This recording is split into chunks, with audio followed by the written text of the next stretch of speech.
Hello students, next colligative property है हमारी elevation in boiling point ना। Relative lowering in vapour pressure हमने देखा, उसका एक्सप्रेशन भी देख लिया। Relative lowering in vapour pressure क्या होता है ये हमने चेक कर लिया। एक सेकेंड,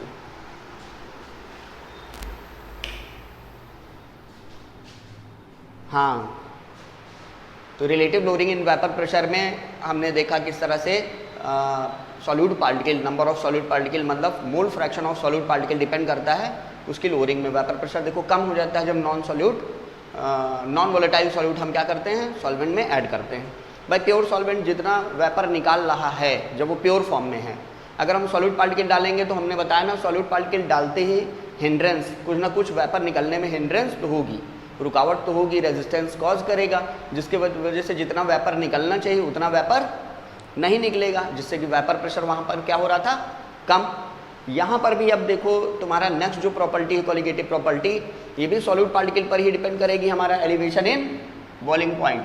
तो एलिवेशन इन बॉइलिंग पॉइंट में हम अगर देखें तो बॉइलिंग का मतलब क्या होता है, बॉइलिंग का मतलब होता है कि जब जो निकलने वाला लिक्विड का वेपर प्रेशर है, अगर हम लिक्विड को हम गर्म करें तो लिक्विड का वेपर निकलेगा, वो वेपर प्रेशर डालेगा on the surface of the liquid. वो वेपर प्रेशर जब एटमॉस्फेरिक प्रेशर के इक्वल हो जाता है तो हम कहते हैं कि सब्सटेंस या लिक्विड क्या हो रहा है, बॉयल हो रहा है, और उस समय जो टेम्परेचर होता है वो बॉइलिंग पॉइंट कहलाता है।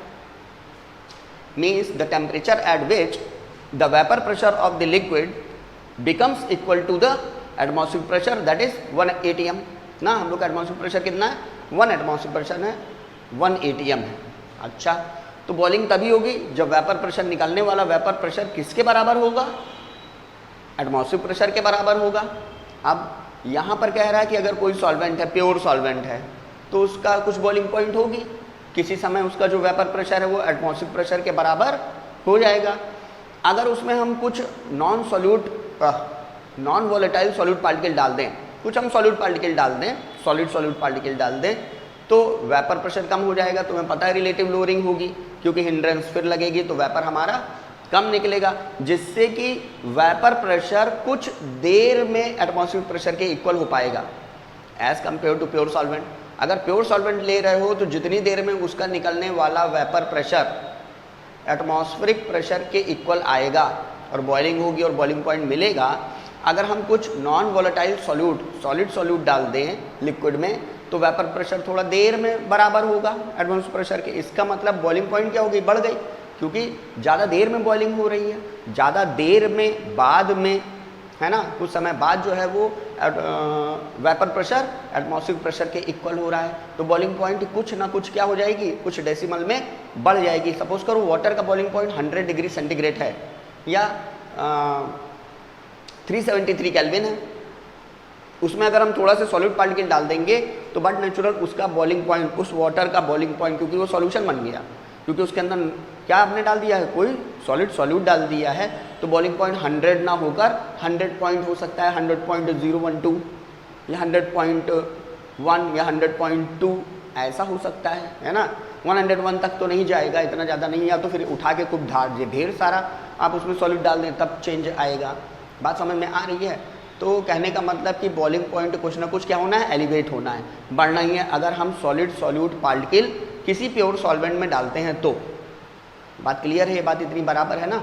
तो कहने का मतलब ग्राफ देख लो, अगर ग्राफ देखें, ये हमारा वेपर प्रेशर का है और ये टेम्परेचर का है। ये एक्सिस किसकी है, टेम्परेचर की है, ये एक्सिस किसकी है, वेपर प्रेशर लिखना, वेपर प्रेशर की है। अच्छा, वेपर प्रेशर जब 1 एटमॉस्फेयर हो जाएगा तो सब्सटेंस बॉयल करेगा, तो टेम्परेचर लिक्विड का धीरे धीरे कुछ तो टेम्परेचर, रूम टेम्परेचर पहले से रहेगा। भाई बर्फ़ थोड़ी ना हम उठा के कर रहे हैं, मान लो हमने सामान्य जो है पानी ले लिया है, तो पानी तो रूम टेम्परेचर पे अबाउट 25 डिग्री सेंटीग्रेड होगा, कुछ ना कुछ तो वेपर अपने आप भी बनती रहती है। 25 डिग्री सेंटीग्रेड पर वाटर की कुछ ना कुछ वेपर बनती होगी, नॉमिनल बनती होगी, नेग्लिजिबल बनती होगी, लेकिन बनती तो होगी। तो यहाँ से ग्राफ ना उठाकर हम उठा रहे हैं, कहाँ से ग्राफ, यहाँ से उठा रहे हैं, और ये हमारा ग्राफ बढ़ता चला जा रहा है, कब तक बढ़ेगा, 1 एटमॉस्फेरिक प्रेशर पर आकर जो टेम्परेचर होगा, ये किसका है, प्योर सॉल्वेंट, मान लो वाटर ले लिया है, तो टेम्परेचर धीरे धीरे धीरे धीरे धीरे राइज करेगा। जैसे जैसे टेम्परेचर देखो बढ़ता जा रहा है, वेपर प्रेशर भी क्या होता जा रहा है, बढ़ता जा रहा है। और कब बॉइलिंग होगी, जब 1 एटमॉस्फेरिक प्रेशर के बराबर आ जाएगा। सही है। अगर हम इसके अंदर कुछ, इस समय हमारा ये क्या होगा, टेम्परेचर, ये बॉइलिंग टेम्परेचर है TB नॉट, ये क्या हो जाएगा TB नॉट, मतलब कि boiling point of pure solvent. जब 1 एटमॉस्फेरिक हुआ तो जो टेम्परेचर है, ये बॉइलिंग पॉइंट है किसका, प्योर सॉल्वेंट का, TB नॉट ना। अगर इसके अंदर सॉल्वेंट में हम कुछ सॉल्यूट डाल दे रहे हैं, मतलब इसे सॉल्यूशन बना दे रहे हैं, तब क्या होगा, मामला तो यहीं से चलेगा, लेकिन तब क्या हो जाएगा, यहाँ से क्या चलेगा, यहाँ से चलाएंगे, क्योंकि ये बराबर रखना है ना, यहीं से चलेगा। लेकिन बॉइलिंग पॉइंट हमारी कुछ देर में आएगी। देखो किस टेम्परेचर पे आई भाई, 1 एटमॉस्फेरिक प्रेशर आएगा तभी बॉइलिंग होगी। तब हमारा ये क्या हो गया, ये बढ़ा हुआ है, क्या है, अब ये TB है ना। इसका मतलब ये किसके लिए था, सॉल्वेंट के लिए, प्योर सॉल्वेंट के लिए, और ये किसके लिए है, सॉल्यूशन के लिए। ये ग्राफ तो हमारा जो चेंज आ रहा है वो क्या आ रहा है, डेल्टा TB का चेंज आ रहा है। क्या ये बात समझ में आई, ग्राफ के एक बार देख लो, है कि नहीं। कहने का मतलब है ये बॉइलिंग पॉइंट हमारा क्या बताएगा, ये बॉइलिंग पॉइंट बताएगा सॉल्वेंट का, ये बॉइलिंग पॉइंट किसका बताएगा, सॉल्यूशन का। देख लो थोड़ा से बढ़ गया टेम्परेचर, क्यों, क्योंकि बॉइलिंग तो 1 एटमॉस्फेरिक प्रेशर के बराबर आएगा वेपर प्रेशर, तभी होगा, है कि नहीं। लेकिन यहाँ पर देखो इतने का अंतर आ गया, कितने का अंतर आ गया, डेल्टा TB का अंतर आ गया। इसका मतलब अगर ये 100 रहा होगा तो 100 पॉइंट समथिंग हो जाएगा, कुछ ना कुछ बढ़ जाएगा। इसका मतलब डेल्टा TB क्या होगी, delta TB is equal to TB minus TB naught हो जाएगा कि नहीं भाई। अगर ये सपोज करो 100.0 क्या ले, 100.23 डिग्री सेंटीग्रेड, और ये 100 था डिग्री सेंटीग्रेड।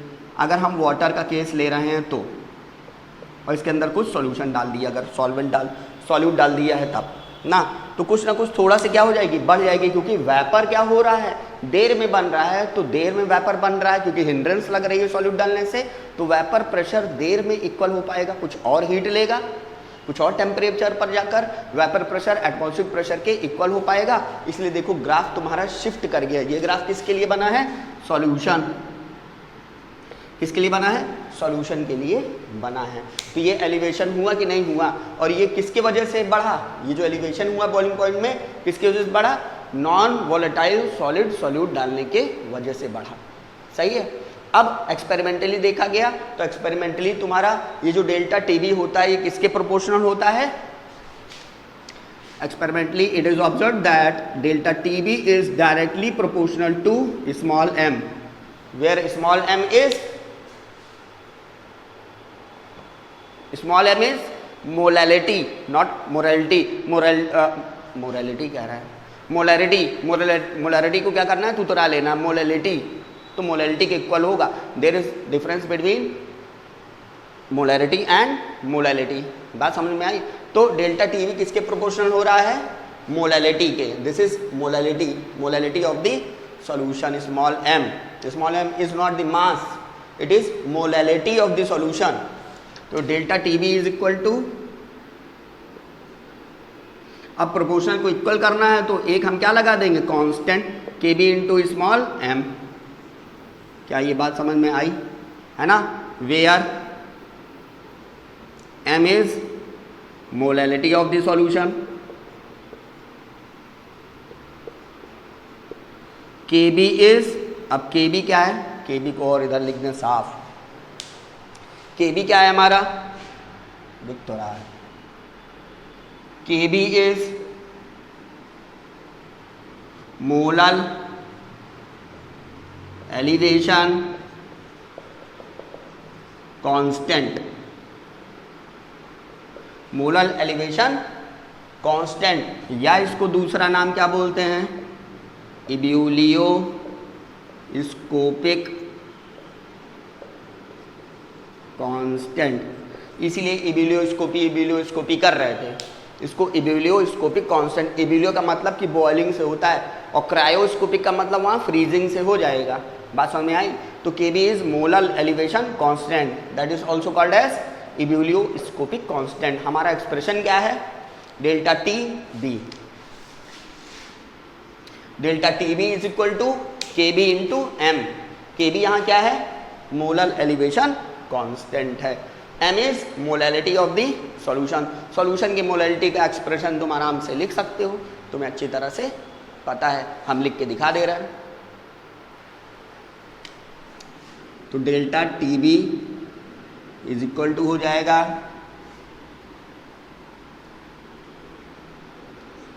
डेल के बी इंटू एम, ये बराबर के बी इंटू, अब मोलैलिटी क्या होती है? Wait of solute upon molecular mass of solute into weight of solvent in KG करना होता है, इसीलिए ऊपर क्या कर देते हैं? 1000 से मल्टीप्लाई करते हैं। तो अपने आप एक्सप्रेशन में भी तुम देखोगे बुक में, तो 1000 मल्टीप्लाई करके अपने आप से आएगा, क्योंकि सॉल्वेंट भी तुम्हें क्या मिलेगा? ग्राम में ही मिलेगा क्वेश्चन में। तो इसको लिख सकते हैं, ये केजी करने के लिए ऊपर 1000 मल्टीप्लाई कर देंगे, तो लिख देंगे कि K B into small W into 1000 upon molecular mass into capital W, और ये किसका है? सॉल्वेंट का है ना। ये बराबर हो जाएगा डेल्टा टी बी, और डेल्टा टी बी बराबर किसके है? T B minus T B naught, यही तो है। तो देखो तुम्हें एक्सप्रेशन मिल गया किसका? एक्सप्रेशन तुम्हें मिल गया किसका? एलिवेशन इन बॉइलिंग पॉइंट का। इससे आराम से मॉलिक्यूलर मास क्या कर सकते हो? निकाल सकते हो। मोलर मास निकल आएगा। देखो हमने कहा था ना, सारे कॉलिगेटिव प्रॉपर्टी हम किस लिए यूज करते हैं? जनरली कॉलिगेटिव प्रॉपर्टी जो निकाला जाता है, देखा जाता है। हम फिर एक बार बता दे रहे हैं, मोलर मास या मॉलिक्यूलर मास। मोलर मास मतलब कि इन ग्राम, मॉलिक्यूलर मास इन ग्राम, है ना, या मॉलिक्यूलर मास निकालने के लिए किया जाता है। बात समझ में? मोलर मास कर देंगे तो इतने ग्राम पर मोल लिख देते हैं ना, कि सपोज करो 58 ग्राम पर मोल। मोलर मास क्या है? 58 ग्राम पर मोल, या मॉलिक्यूलर मास क्या है? 58। बात समझ में आई? तो ये हमारा आ गया क्या? Elevation in boiling point. बात समझ में आया? Where W is weight of solute, capital W is weight of solvent, molecular mass of solute, ये 1000, ये ग्राम में रहता है, किलोग्राम में देना होता है, इसलिए 1000 मल्टीप्लाई किए हैं। तुम आराम से फॉर्मूला सीधे यही वाला 1000 into K B into W upon molecular mass into weight of solvent लिख दोगे, अपने आप आंसर तुम्हारा आ जाएगा ना। कभी कभी ये पूछेगा बॉइलिंग पॉइंट बताओ, कभी कभी कहेगा कि कितना बॉइलिंग पॉइंट बढ़ा, या कभी कभी कहेगा कि बढ़ा हुआ बॉइलिंग पॉइंट क्या है, कभी कहेगा चेंज कितना बढ़ा वो बताओ, है ना। तो कुछ भी पूछ लेगा, आराम से आप वैल्यू रख के निकाल लोगे। बस मैं डेल्टा टी भी निकालोगे, डेल्टा टी भी निकाल लोगे तो ये आ जाएगा, क्योंकि इसका सॉल्वेंट का क्या किया रहेगा? दिया रहेगा, या बढ़ा वाला दिया रहेगा। तो कोई ना कोई वैल्यू तुम्हें आराम से पूछेगा और तुम फार्मूले में लगा कर निकाल लोगे। इजी है, इसका फार्मूला लगाओगे, फटाक फार्मूला रखोगे और डिजिट रखोगे, वैल्यू रखोगे, फटाफट इसका सारा निकल आएगा। बस कैलकुलेशन थोड़ा लंबा पड़ेगा, क्योंकि मामला यहाँ काफ़ी लंबा मामला दिख रहा है। बात समझ में आ रही है ना? तो कैलकुलेशन थोड़ी सी करनी पड़ेगी। क्लियर है ये बात एकदम?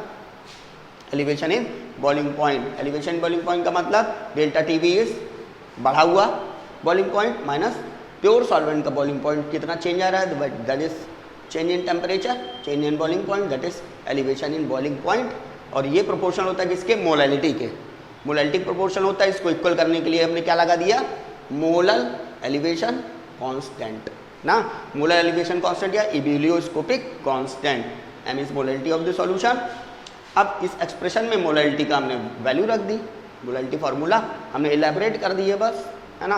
1000 इसलिए लगाएं, किलोग्राम मांगता है इसलिए हमने यहाँ देखो वेट ऑफ सॉल्वेंट लिख दिया है, आगे इन केजी नहीं लिखा, इसलिए 1000 यहाँ अपने आप हमने लगा दिया है। ग्राम में रहेगा तो किलोग्राम में करने के लिए तो सीधे 1000 फार्मूले में आप लगाओगे। बात समझ में आया? ये था तुम्हारा elevation in boiling point. Clear?